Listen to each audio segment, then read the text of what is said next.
2025-26 આ શુભ પ્રસંગે મને વ્યસન મુક્તિ વિશે કંઈક કહેવાનો મોકો મળ્યો છે, તેનો મને ખૂબ આનંદ છે.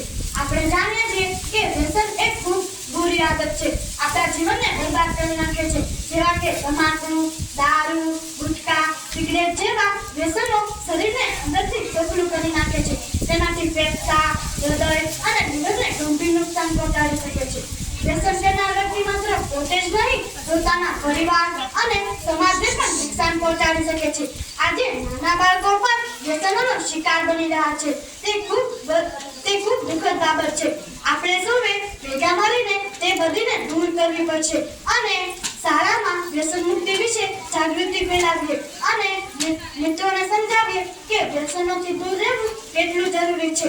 ખાસ કરીને કન્યા કેળવણી મહોત્સવ દીકરીઓને ભણાવવા માટે કરીએ છીએ.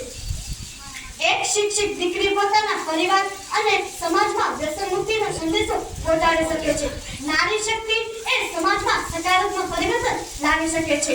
આજે જે નવા વિદ્યાર્થીઓ શાળામાં પ્રવેશ કરી રહ્યા છે તેને આપણે નાનપણથી સારા સંસ્કારો આપીએ અને વ્યસનોથી દૂર રાખવા પ્રેરણા આપીએ.